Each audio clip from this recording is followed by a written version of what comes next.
Good afternoon, everyone. My name's Nina Campbell, and I am Development Manager within the GCU Foundation Alumni Engagement and Events team here at Glasgow Caledonian.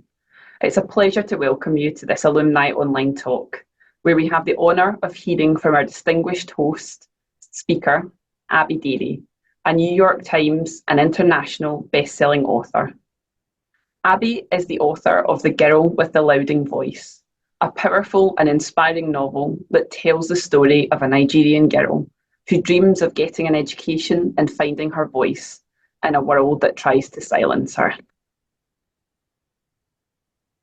The book has received rave reviews from critics and readers alike and has won several awards.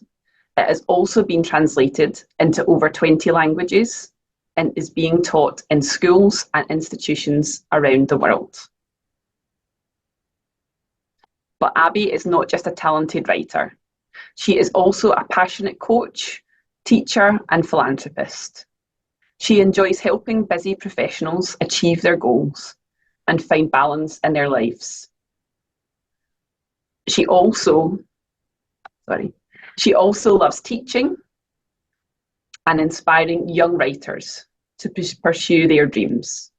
And just last year, in 2023, she founded the Louding Voice Educational and Empowerment Foundation, a non-profit organisation that provides scholarships and mentorship to young girls in rural areas of Nigeria, empowering them to access quality education and fulfil their potential.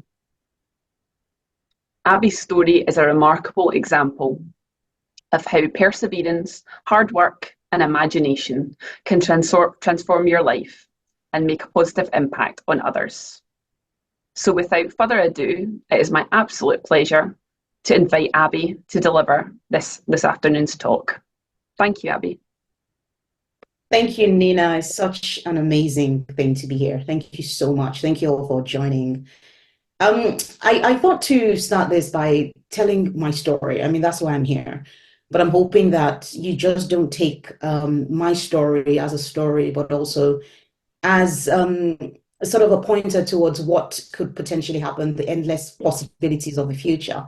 I put together some slides. I've never done this before. This is the first time. So if anything goes a bit funny, blame it all on me. And it's a collage of my photos growing up and my journey to getting published. And I'll sort of talk you through that. So I'm going to share my screen very quickly.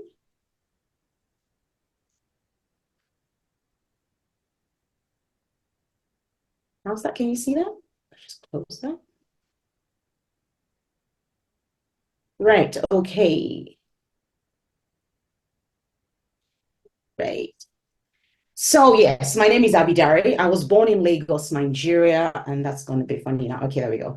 I was born in Lagos, Nigeria. That's a photograph of me as a little baby with my hands sort of pointing up. I think I was trying to warn everyone out there to be aware of this young, feisty girl coming up. Lagos is a very vibrant city. As a photographer of Lagos there. I lived somewhere there. I'm not going to say where exactly, but I lived somewhere there. Very vibrant city, full of life, full of fun, great places to eat. I had an amazing time in Lagos, Nigeria. I spent the first, I would say, kind of 18 years of my life in Lagos. I studied, I went to secondary school in Lagos, and I spent a year in University of Lagos studying French. While I was studying French, my mother, who is very big on education and who had these huge dreams of me becoming a lawyer. I also did want to be a lawyer, but I think she had a bigger dream.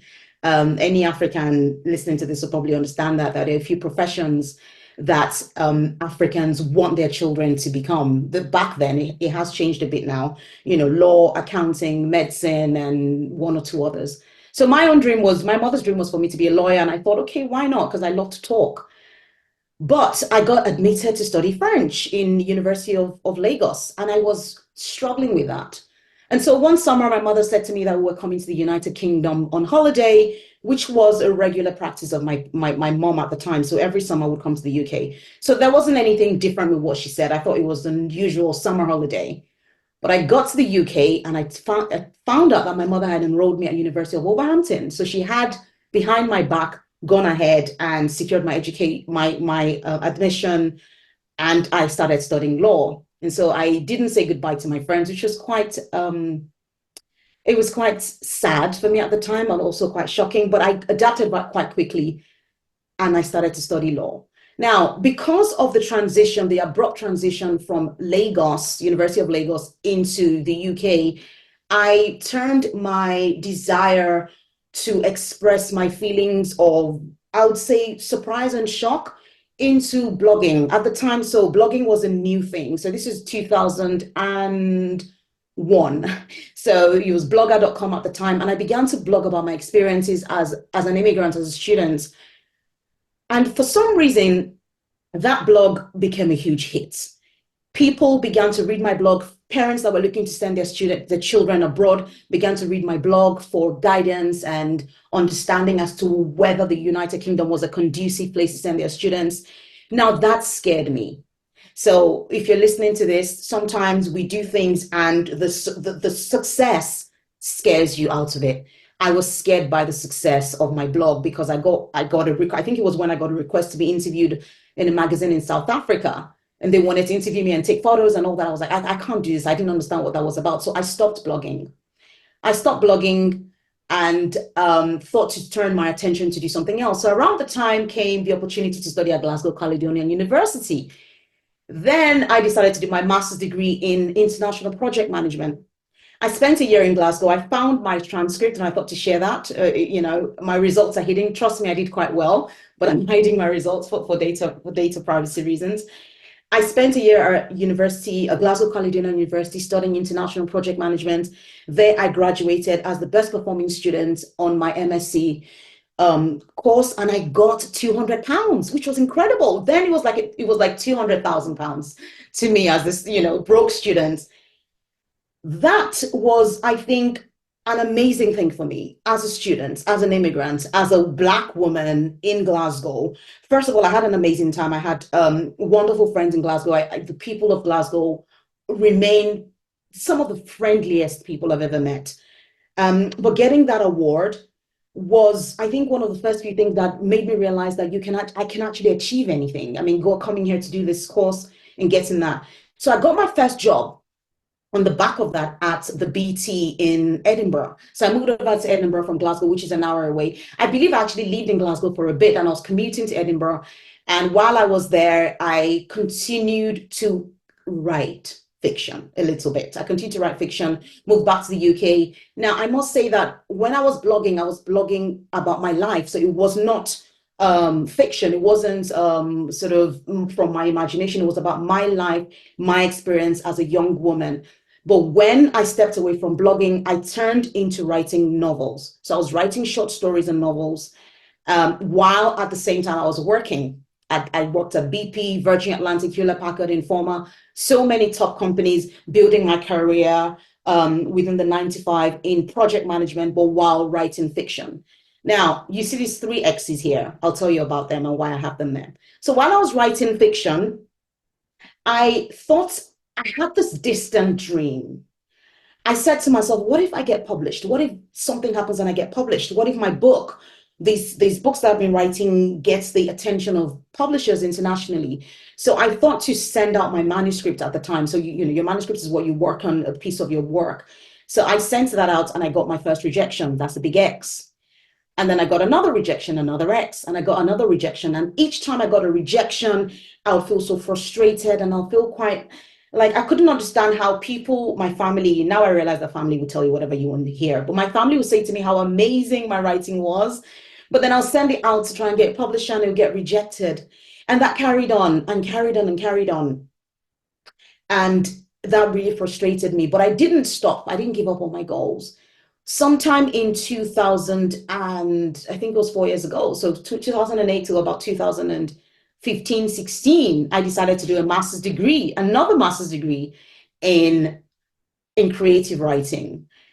Now, this master's degree, because I felt like I had enough degrees anyway, but this master's degree was something for me to validate my writing. I think when you get rejected so many times, it can really weigh you down. And I thought, okay, I will give it one more try. I would try and apply for a master's degree in creative writing. And if I get into that course, then maybe I can write, maybe I can write. So I did that, and I got into the course and I graduated on that course. Now, over 10 years, I wrote over 900,000 words over 10 years. And every single time I would write 100,000 words of a novel, send it out, I'll get rejected. At a point, I said to myself that I was going to give up on my writing dreams. Because at the end of the day, I had a good enough job. My job was doing okay. It was paying the bills. But there was something inside of me, and there's somebody listening to me here, there's something inside of me that tells you that you are not doing exactly what you're meant to be doing. So working in project management was amazing, but it felt like I was wearing the wrong size shoes. It felt like I was wearing 2 left feet, 2 big shoes. And so I thought to keep trying. But at the point, I almost gave up. I would say that I thought I'll do something else. Anyway, so over 900,000 words written over 10 years, so about 9 books. I did my master's degree. And while I was doing my master's degree, I was heavily critiqued on a piece of a short story I'd written. Somebody on my master's degree said to me that, Abby, you can write, right? But you don't do very well with creating characters that stick. So the person said to me, Abby, can you really think back and write a story that you think that really matters to you? There's a photograph here. This photograph is of 2 young children that are hawking on the streets. These 2 young girls are out of school. They look about 5 and 6. At the time when I was doing my master's degree, I had 2 daughters. I have 2 daughters. And I remember that when I was thinking about what to write, going back on the feedback I received, I really tried to think back to my childhood. And I remember that growing up in Lagos, in Victoria Island, the photographs I showed you in the flats that we lived, around me, I was surrounded by young girls, very much like these girls who were out of school. They were working for families as housemaids. They were not hawking the streets, but they were working for families, doing the chores, including my family. So I'm not exempting ourselves here. So we had housemaids that worked for us as young as this or older than this. Some were women, somewhere between the ages of 8. You could find a girl as young as 8 to up until 16, 17 or more. And many of these girls were not educated. Many of them were not very well treated. And I used to wonder as a child then why these girls were not allowed to go to school. And so going back to my master's, I'm going back and forth a bit here. When I wanted to really write a story about what mattered to me, I looked at my life, the privileges and the opportunities I've had. And I looked at my own children who were, by virtue of just being born into a family that believe in education, that can afford to educate them, that can afford to feed them, have a better chance at life. I wanted to understand why these girls, such as the ones you see in these photographs, why they end up like this, why their lives are like this. And so I decided to write the story of a young 14-year-old girl who had no education and who wanted an education. And I tried to put together my own imagination and understanding of what her life is like, to give her a voice, to give her a meaning, to make her a human that we can all relate to, as human as my own children are to me. And I wrote that novel. Now, this novel, I wrote it after, like I said, over 900,000 words. So let's say this was the next 100K words. I decided to enter this novel into a competition. It's called the Bath Novel Award here. The Bath Novel Award in 2008, I entered into that. This award is judged anonymously. So I wasn't any super confident writer. I had so many words rejected that my confidence had suffered severe bashing. So this award was judged anonymously, which means I could go into the award and put in my manuscript and nobody will know who I am. And so if the book was bad, no one is going to knock on my door. My confidence had gone to 0 level. So I entered into the award. I remember that the award closed. I can't remember the date. So let's assume the date was on the 25th of April, 2017. I entered the award. I submitted my manuscript at 5 minutes to the closing time, literally to the deadline. I had put it off so many times. Every time my phone would put up a reminder, I'll click X and remove the reminder because I was so scared. I was so scared of doing this.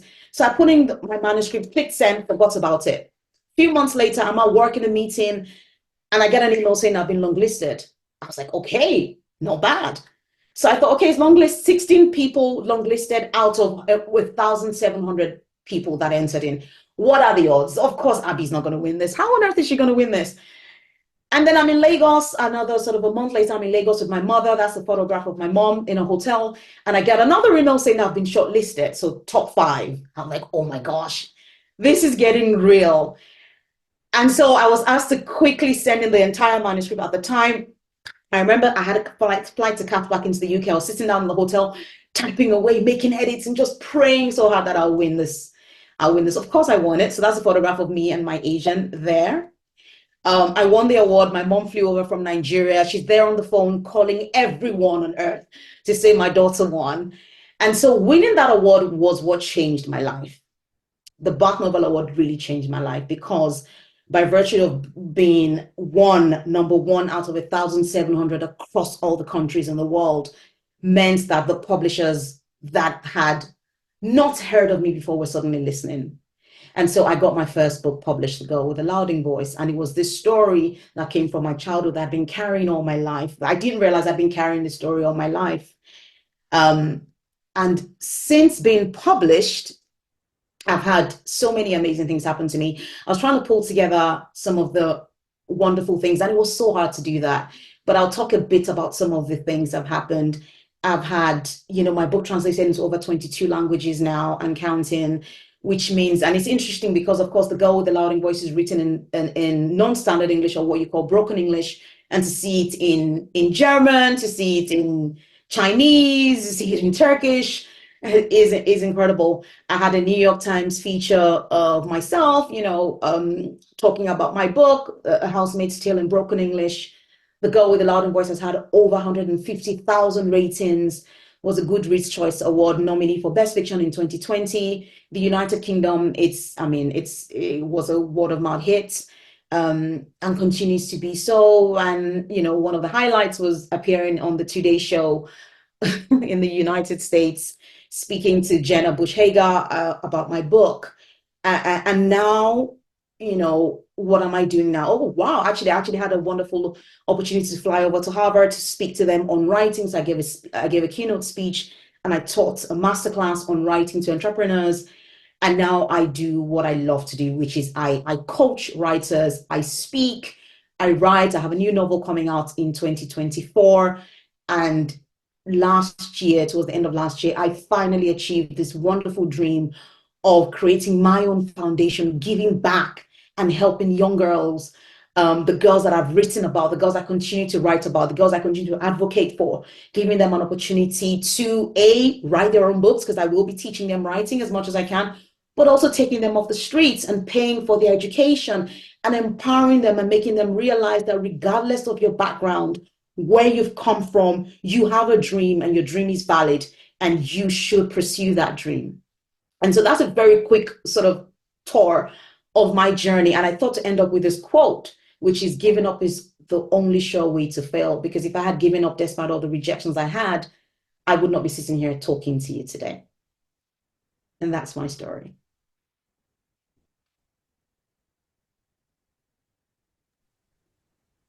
Thank you so much, Abby, for sharing your story and giving a real insight into your journey into becoming a writer. Many of our guests joining us online today have submitted questions for you, and we'll try to cover as many of these as we can. I know you talked a lot about your book, your first book, The Girl with a Louding Voice. You touched a little bit upon some of your inspiration behind that. I just wondered what was the message that you really wanted to convey with your first book? So the book has a lot of themes in it. I think I went into writing that novel to really highlight the problem of child labor, not just in Africa. Of course, I'm a Nigerian author, so I can only write what I know, but this is a global problem. There are millions of young girls out of school till today. I wanted to talk about that, but also to shed light on the girl behind the figures. When you go online and read about girls out of school, you hear numbers like 200 million girls out of school. They're just numbers. That's just data. It means nothing to you. But imagine if you sat in a room one-on-one with a young girl and she told you what her dreams were, what her aspirations are, who she is. You kind of have a completely different understanding of what 200 million means.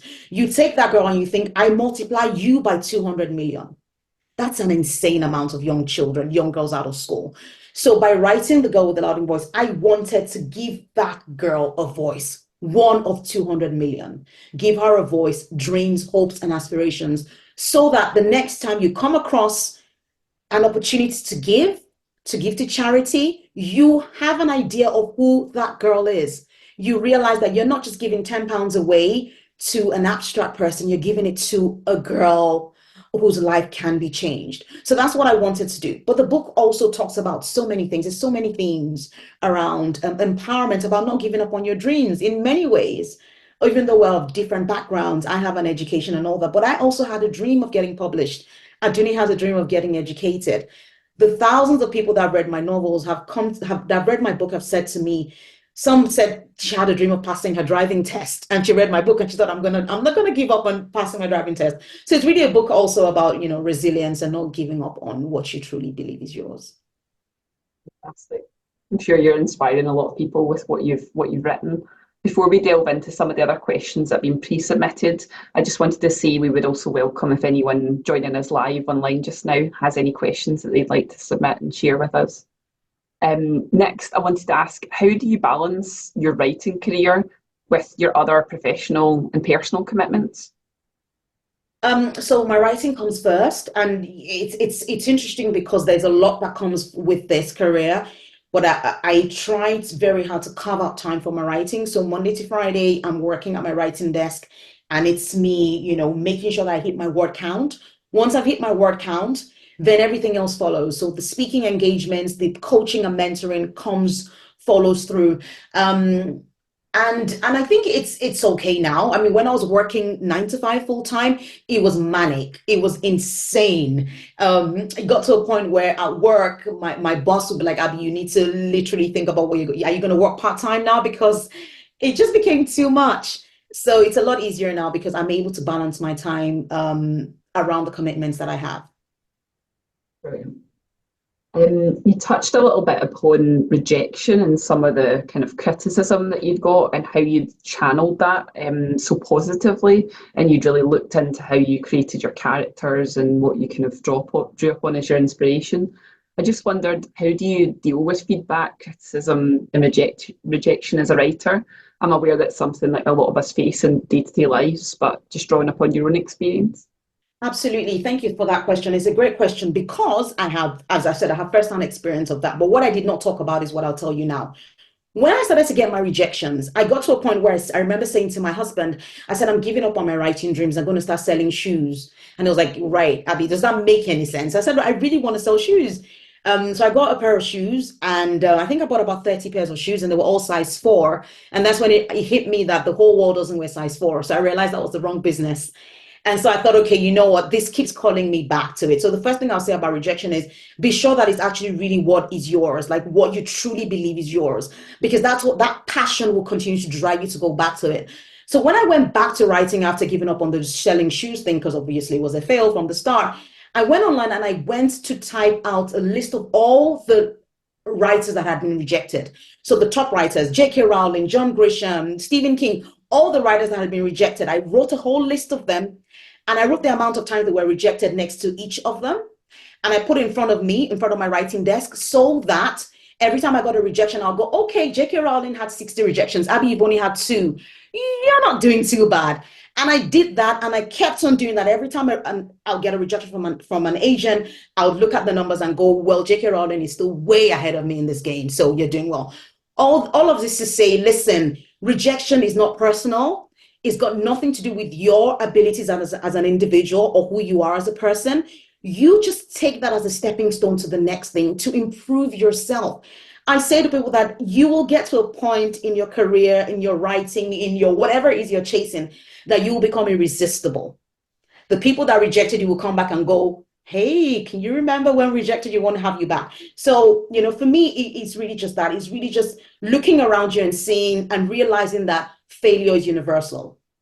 And everybody who's picked themselves up from failure has gone on to achieve great things. It's just that you just don't know how many times you need to fail to step up again. So just keep going. Having that resilience. That's great advice. We've actually received quite a few questions through the Q&A, so I'll maybe touch upon one of them just now. Yasmin has asked, can you talk a bit about your professional journey acquiring an agent and publisher? Sure. So my journey was not the conventional journey of, well, it kind of was, but it wasn't for the Girl with the Loud Voice. For the other books, yes, I kept on. So what you do is you write something called a query letter. It's a bit like an application letter, like a, what's it called now? You know the letter you write when you're about to send CVs? I forget what they're called. So it's a bit like writing that. So you write that letter, give a brief summary about what your book is about, and you send that out to the agents that you want to represent you. So an agent, for those who don't know, an agent is a gatekeeper between yourself and a publisher. Publishers receive hundreds of thousands of manuscripts. And so by having an agent to help them sort of sieve through the manuscripts, it helps them to select the very possible best, or the ones that can fit into their books, and publish those. So without an agent, you can get a publisher, but it's a lot more difficult. So you write that letter to an agent, and then the agent will tell from your letter, a bit like a cover letter. That's what I was thinking about. A bit like a cover letter, based on what you've summarized about your book. If that agent is interested in taking your book on, they would ask to see what is called a partial. So the first three chapters, or 10,000 words. Send that to you. Send that to them. If they like it, they ask for more. If they like it, they offer you representation, a bit like offering you an offer, kind of like that. So they will represent you, and from representing you, they will then work with you, ideally work with you to shape up your manuscript to then send it to publishers. When you send your manuscript to publishers, publishers will then make an offer again and offer you some money if it's that kind of publisher. They're different publishers, but I won't go into that now. So my own journey was kind of like that, but I got a lot of rejection, so I didn't even get to that level. But when I wrote The Girl with the Loud Voice, remember I had over 900,000 words written, nearly 1,000,000 words. But every single time I was rewriting, I was improving. So I didn't let the rejection sort of really stop me. The Girl with the Loud Voice, like I said, I went into a competition, which is different, because the competition was actually judged by an agent. So there wasn't a need for me to write a cover letter. The agent actually got my manuscript, read the manuscript, and said, I like your work, Abby. I want to represent you. And so we worked on the book for another sort of 5-6 months, believe it or not, rewriting and getting it to the best possible shape. And then we sent it to publishers. And then my book went into something called an auction, which is like every writer's dream.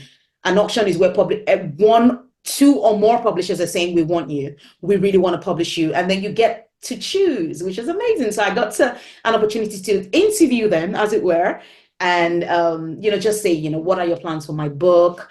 How would you market it? Of course, I'm a Nigerian author. I really love to have the African sort of culture displayed on my book, the cover. What are your dreams? What are your thoughts about that? And the publishers would give me feedback.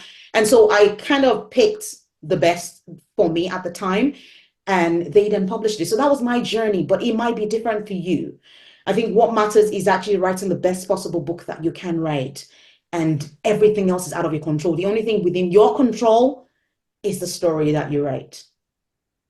Brilliant. Thank you so much. That's so much practical advice, I think, for everyone listening and watching today. We've had quite a few questions. So one from Zach that's just came through. What is your process for writing? When you sit down and you want to write something, do you have a system that you follow, or does it change every time? Yeah, I love that question, because I'm actually trying to pull together a webinar now on that. So I never used to follow a process, which probably explains 900K words that did not go anywhere. I was very much the kind of writer that I'll just think, I have an idea, and I'll sit down and start typing, and I'll type my way into oblivion, and then end up, with a book, this sort of a semblance of what I thought was a good book, and then it'll get rejected. I have since stopped that nonsense. Now I work to an outline. So to that question, how do I write? When I have an idea, I think I want to write about, let's say I want to write about domestic violence in Nigerian women.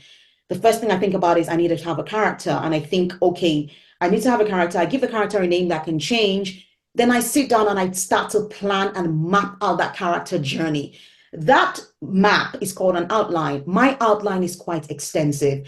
I map scene by scene what needs to happen in character's life. I try to map out the arc. So the arc is a character starts very angry, goes through a journey, something happens, and then they change. And they change to become a lot nicer. There's a lot of science behind this. If you watch practically every movie you watch out there on Netflix, there's a science behind it. You start with a character who is very aggressive, and then something happens, and then they become a lot better. So you follow that journey. So I map that out on my map. Once I've done that, and that could take me anything up to a month of constantly going back and forth, figuring out what the conflict is, what affects his character, who are they like, what do they look like, what do they think like. Now, that is not to say that I don't have room for creativity or to be spontaneous. I do. I very much am a very spontaneous writer, but I realize that if I don't have a roadmap of my journey, I will get to 150,000 words or more and realize the story has gone nowhere. So once I have that, I'm hoping that by the time I finish my outline, I'm bursting with excitement. I cannot wait to sit to write.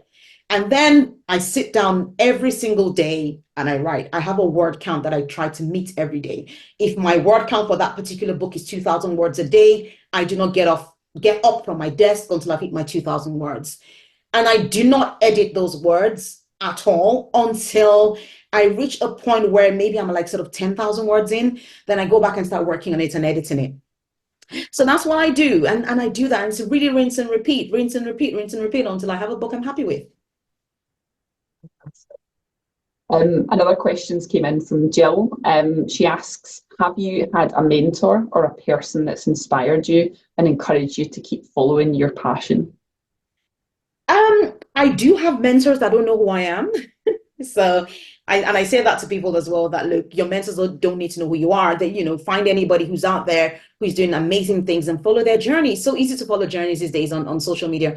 I really do admire Michelle Obama. However, I realized that I wish I had a mentor when I was writing. I wish I had somebody that would work with me on my writing journey, because it's such a solitary journey to be a writer, to sit down with words day after day and not know what's going to happen with it. And so that's why I started my book coaching, the book coaching part of my life, where I actually work with busy professionals, because I used to have a 9 to 5 that was very demanding. I had a team I was managing, massive budgets I was managing, and I still struggled to find the time to write. And so I try to help people like that these days. So I mentor people, but the people that mentor me don't necessarily know who I am. I just look at them and I think you're doing an amazing thing and I want you to kind of do what you do. But in terms of writing, I would say that I read a lot of books on the craft of writing. I read books that teach me how to write better. So I guess I have a mentor in those authors as well. And any novel that I've read that really stays with me for a very long time, automatically that author is my mentor. I'm thinking, you've done an amazing thing. I want to be like you. So I read their books and I follow their journey, if that makes sense. Right. Ibrahim has got in touch to say, what is your key advice for writing any story? And I know we've maybe slightly covered that with the other question there. So I think that's such a broad question, but maybe I think you're asking me, the question is how to write a story. I mean, for you to write a story, you need to understand that the story has a beginning, middle, and end. I'm not going to give you a whole lecture here on writing, the art of storytelling. Beginning, middle, and end. You need to have a character. The character needs to needs to have a transformative journey called the arc. And on the journey to that arc, on the journey of that arc, they need to have a goal they are reaching out for. We all have a goal. Even getting up in the morning and deciding how your day is going to be is a goal. So give your character a goal, and that goal should be something that you want to talk about. So in The Girl with the Louding Voice, I wanted to highlight the problem of child labor. It meant that when I created Adini, her goal had to be wanting to get an education. It had to align with my goal as an author, the message I want to say, the message I want to give out to the world. So have your goal, your message, give your character a fraction of your goal, give it to your character, let them chase it and give them a lot of problems on the way. Really be mean. So obstacles after obstacles after obstacles. People love to watch your character overcome things. And really just that, take them through that journey, overcoming. At a point in their journey, something magical happens called the climax. They overcome in the end and they get their goal. That really is it in like 5 seconds. It's a lot more than that. But that's how you write a story. Fantastic. A few people have got in touch with questions about writer's block. Yeah. Thinking it can be something that a lot of people face. And just in terms of how you re-engage with your writing, how you actually get to the end of your story and how you kind of overcome writer's block. Remember the outline I talked about earlier on? That's how I overcome writer's block. If you know where you're going on your journey, it's a bit like you saying that imagine me saying I'm going to Glasgow. I've never been to Glasgow before. I know there's a place called Glasgow. It's somewhere there, a bit abstract. And I get up in the morning and I step outside my house and I think, where on earth am I going to go to? Am I going to go turn left or turn right? Glasgow is 5 hours away, right? And I could walk down the road, get on a boat, I could just get lost. If I had just gone on Google Maps and typed location, my house to Glasgow, and Google Maps said to me, take this step, at least I know there might be a detour, there might be a train broken down somewhere, there might be rain falling, but at least I know where I'm going. That's the same thing with having a roadmap, having an outline. Because I have an outline, I have an idea of where I'm going. And so if somewhere along the line I get a bit of writer's block, I go to my outline and I think I'm meant to be working on this scene today, and the scene is to deal with XYZ. And then I know that I'm writing that. Another way to overcome writer's block is by reading a lot. It's almost impossible for you to read a lot and not be inspired. I mean, I'm the kind of person that when I'm reading a really good book, I want to write a really good book. So read really good books. And the other final thing is, attend courses on writing, listen to other writers and listen to the advice, and go for walks. I love going for walks and getting my inspiration sort of gingered up that way. Brilliant. You've been so inspiring for us all today, Abby. I just wondered, is there any drawbacks or maybe benefits of being an international best-selling author? If you had to sum them up. I mean, the benefits are immense. They're immense. Drawbacks, I think there's a bit of, especially when I was working on my second book, I really struggled with imposter syndrome. I struggled with questioning my worth as a writer. I said to myself the first time, maybe I just got really lucky. Maybe I just had the right story at the right time. Maybe I'm not even a good writer. Why am I even doing this? What's the whole point of all this? It was a real struggle. And so I had to work really hard. I have a really supportive team with me that work with me. So I actually had people on the phone saying, Abby, you can do this. So it's not all glam and marvelous out there. It's a lot of work. It's a lot of work to continue to be at the top of your game and trying not to compete with anybody but myself. Yes, I think so. That's some of the drawbacks with that. And just thinking, can I do this again? And just suddenly not being so private anymore. Sometimes going for events and realizing that, I think just realizing the fact that over 200, 300, 400,000, I don't know how many thousand people have my book in their houses scares me. It really does scare me because I'm just an ordinary girl with a story to tell. You'd mentioned a little bit about that you've got two daughters. And obviously you'll be such a great, amazing role model for them. Lindsay, definitely. Lindsay got in touch to say, how do your daughters inspire your writing? They make a lot of noise, that's for sure. They're amazing they're not little anymore. They're amazing girls. And I think that it's important for me as a woman from Nigeria, as a Black woman, as somebody who has a story to say, who has a lot of stories inside of me that I want to share with the world.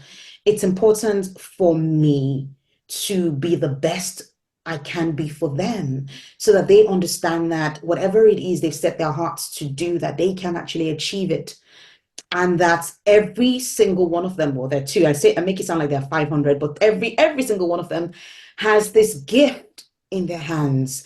And that gift, that talent, that thing that is in them should not be for them alone. They need to share with the world. They need to have the world hear from them. And so I tell my kids every day, and they inspire me with their lovely gestures of kindness and how I remember when I was writing my second book, and there's a photograph. I wish I had shared that photo actually.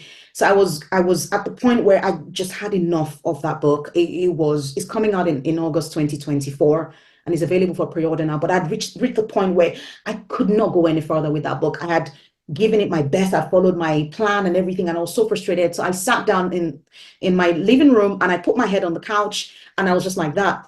And my daughter comes in and she takes a photo of me. And she's 8. Well, she's 9 now. She was 8 at the time, and she took a photo of me and she goes, "Mommy, do you know why I'm taking that photo?" I said, "Why?" She said, "Because when the book is out, because I know you will finish it and it'll come out, you're going to have a before and after photograph, and you're going to say, this was me before and this is me after." Little gestures like that just warm my heart. And so they inspire me. They are why I do all I do and why I put in 100% into everything I do. And thank you for that question. We received a question from Mark, who is a big fan of your book. Thank you, Mark. He says, I loved The Girl with the Louding Voice. He says, obviously, Aduni is the inspiring star of the show. He said, I enjoyed all the elements of the book, all the characters for their good and their bad points. Do you have a favourite character? Mark's favourite character was Kofi, who he was intrigued by. Right. Thanks, Mark. I think my favorite character is, not popular opinion, was Big Madam, who, for those who haven't read it, is the woman that Adini worked for while she was in Lagos. Why is she my favorite character? Because I had a blast describing her. I mean, if you've read the book, I mean, the way I described her makeup, I think I said that, Aduni described her makeup as if a toddler had painted it with his two left feet, I think was what I said. So I loved writing that and playing around with that character. But I also really loved writing Aduni. I mean, Aduni is so close to my heart, and which is why she's coming back for the sequel. And so I wrote because she demanded to come back. I feel like she said to me, Abby, you're not done yet with our story. There's a lot more I want to say, and so you've got to do the work. And so yes, Aduni and Big Madam, my favorite characters, were my favorite characters to write, and I enjoyed writing them. You touched a little bit upon the Louding Voice Educational and Empowerment Foundation. Just wanted to give you a chance to speak a wee bit more about that in terms of what are your main objectives, what's next? Thank you. So it's a very new foundation. It's very much a baby, just literally been born. December 2023 was when the foundation was officially registered. It's a Nigerian-based non-governmental organization, and my plan, I have really a lot of plans, but I really want to try to put young girls back into school that have been denied an education, that are now working on the streets and hawking during school time. I also want to empower those that are not able to achieve their writing dreams. So these are children that are educated but want to write and can't afford to do a master's degree like I have done, or to buy books on writing. I want to try and establish a mentorship program where I'm actually there on ground, and I'm giving, once a year or twice a year, I don't know how often I can, take them through the writing process. And if I can identify some really, really outstanding talent, take them under my wings and actually mentor them to the point where hopefully I can recommend them to get published. So I want to do that, but I also want to help not just girls, actually, just generally children that are from. So the challenge is this: when a child is not in school and a child is working for a family, the reason why that child is there is not just because their parents don't believe in an education. Most often, it's because the parents cannot afford to educate their child, and so the child is working so that the child can take her salary or his salary and send it back home. My biggest challenge is to try and find a way to plug that gap so that the parents are not relying on their child to feed. And that is my biggest challenge. And so I'm trying to work with a team of trustees to say, how can we do this? Because I know for a fact that if I said to a child, I'm going to take you out of working as a housemaid and put you in school, the parents are going to say, we don't want her to go to school because her salary makes a difference in our lives. So how do I do that? That is my biggest task. And that's what I'm trying to solve. And I hope that I'm able to solve that problem. I know I can't do it alone, but it's one of the biggest missions of the Louding Voice Empowerment Foundation. Fantastic. A lot of people in the chat were quite excited about the sequel and the new book. I wondered if you wanted to speak a wee bit about, tell us about the book and tell us more about it. It's interesting because this is the first time I'm going to be talking about the book. So let's try. The sequel of The Girl with the Louding Voice is called And So I Roar. It's a story of what happens immediately Aduni leaves Big Madam's house. And it's a story of Aduni and Tia. So Tia is Aduni's friend who helped her in the first book.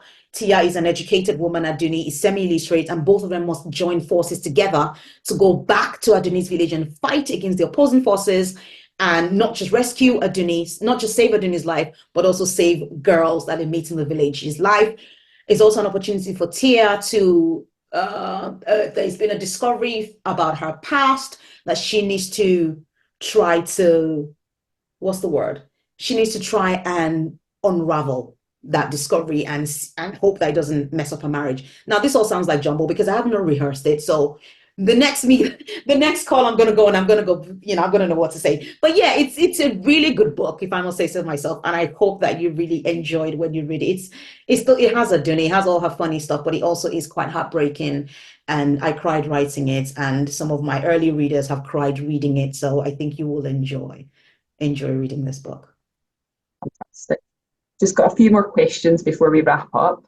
We've got a question just come in from James. He's asking, is gender significant to your writing? And as a man reading your books, what do you want him to take out of your writing? I think, yeah, I mean, I write about young girls from impoverished background, and there's a reason for that. But I don't write for young girls. I write for everyone. I write for humans, for everyone to read the books and to connect with the characters. I want you to, when you read The Girl with the Louding Voice, or when you read And So I Wrote the Sequel, I want you to look differently at the next time you come across a social media ad of a girl in Africa, or a girl in Philippines, or a girl in Malaysia, or wherever it is, who is living in poverty, right? I want you to see them and see them through the eyes that you would see your own children. If you have children, or the children around you who come from a completely different background, what am I trying to say? These children, these girls from these backgrounds I write about, have dreams. They are intelligent, they're funny, they're smart, they can invent things, they can challenge you, some of them are rude, some of them are, they're just human. That's all I want you to know, that, you watching, because I got tired of seeing so many adverts with, children with flies all over their faces and look like they have no mission in life. These are children that are powerhouses and they need to be heard from. And that's really what that story is about. So as a man reading my book, just read the stories and just fall in love with the characters and just look differently every time you see any one of these children going forwards. Thank you. Great answer. Finally, I just wondered, how do you keep your creativity and your passion alive as a writer? I think that, for me, writing is a calling. It's something that I have to do. I told you I tried to sell shoes. Clearly, that wasn't my path. So it's something that I have to do. I carry a story inside of me, and it feels a bit like a pregnancy, and that I have no choice but to push out of me when the time comes for the story. And so I think that really keeps me going. But also what keeps me going is the stories that I want to tell. I get incensed when I come across, I was pulling together some articles yesterday, and one of the articles I came across was about this young housemaid who had been brutalized by the woman who employed her. Her eyes were like swollen, huge saucers, because this woman had punched her, and she was 11 years old. When I see things like that, I'm driven to my knees to write. Like, I literally go on my knees with my laptop and I begin to type out my fury. My passion is to ensure that this madness stops, of taking children from homes and taking them into families that brutalize them, that kill them, that treat them as if they're nothing. That frustrates me. So that keeps me alive. That's my passion, because I want to tell stories of injustice and expose this madness. So that's one. And two, because I really do love telling stories. So yeah. I can tell that there's a lot of people joining the chat today that are aspiring writers, or they're trying and making attempts at their writing. So we have had a few additional questions just at the end about if someone has taken a long break from their writing and from their craft, just when life gets in the way, how you re-engage with your writing. And someone also asked about, do you discard your work when you feel it's not up to your standard? All the time. I have a folder called Do Not Delete folder, because I can't really bear to really delete my work. So I put it in there. If you have stepped away from writing, it happens to me too sometimes. When I say step, my mind maybe it's just 2, 3, 4 days. But there are people that have not written in like years and years. If you are truly passionate about writing, take baby steps back into it, right? Take baby steps back into it. Don't be hard on yourself, Writing is something that I love. The beauty of writing is that, I mean, Margaret Atwood, one of my favorite authors, is 89, I believe that's how old she is. She's still writing. You know, Delia Owens, who wrote When the Crawdads Sing, published her book at 74 and it sold, I don't know how many million copies. All of this to say that there's no age limit on your dreams. There's no time limit on your dreams, as long as you don't give up. I think what's important is that you just take baby steps back into it. And if it takes you going on a course, if it takes you reading books, if it takes you listening to writers like me, just do that. But just make sure you're connected. What you don't want to do, I've met so many people that say to me, oh, I want to write and I don't know what to do. I'm like, you do know what to do. You just need to take that step. So take baby steps. Don't be hard on yourself. Be easy, but push yourself a little bit and read books, listen to writers, attend courses, and actually sit down to write. And it doesn't matter what you write. It really doesn't matter. Even if it's just a poem, if it's just a piece of work, write it, share with family and friends, and just keep on building on it. What matters is that you stay connected. Stay connected. So now our last question, we want to hear which writers do you enjoy reading? Like whose books do you enjoy? Oh, there's so many. I have a massive shelf behind me. I'm trying to look. I mean, I love Celeste Ng, who wrote what's the name of the title of the book? Everything I Never Told You. I love her. I love her book. Khalid Hosseini, The Kite Runner, and A Thousand Splendid Suns, my absolute favorite books of all time. Oh, Maya Angelou, Chimamanda Adichie, Chigozie Obioma, Ayobami Adebayo. Oh gosh, I mean, there's so many. Big Little Lies, I've forgotten. Lirian Moriarty, one of my favorite authors of all time. John Grisham, Jeffrey. I mean, as long as I enjoy your book. I don't have an absolute favorite author apart from Khalid Hosseini, who is like up there for me when it comes to writing, because he just writes, he gets the women from impoverished backgrounds very well. He really gets rural women very well. Every other author for me, as long as you've written a book that I enjoy, you're my favorite author for that. For the 10 days that I spend reading your book, you're my favorite author at that time.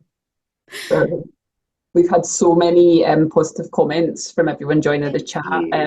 I suppose it's summed up by one of our guests, Carolina, who'd said, so beautiful and inspiring. Thank you, and many of our guests are really looking forward to your new book coming out. Thank you so much. Thank you so much. Thank you. So yeah, everyone's just saying thank you so much. What a fantastic talk.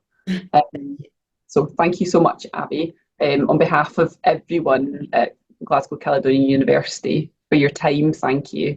And to all of our guests who've joined us online as well. Thank you all. Thank you so much. Thank you. I wish you all very best with all your journeys, especially your writing journey. If you have any other questions, look me up on social media. I'm there and I do my best to answer your questions. Thank you. Fantastic. Thank you, Abby. Bye.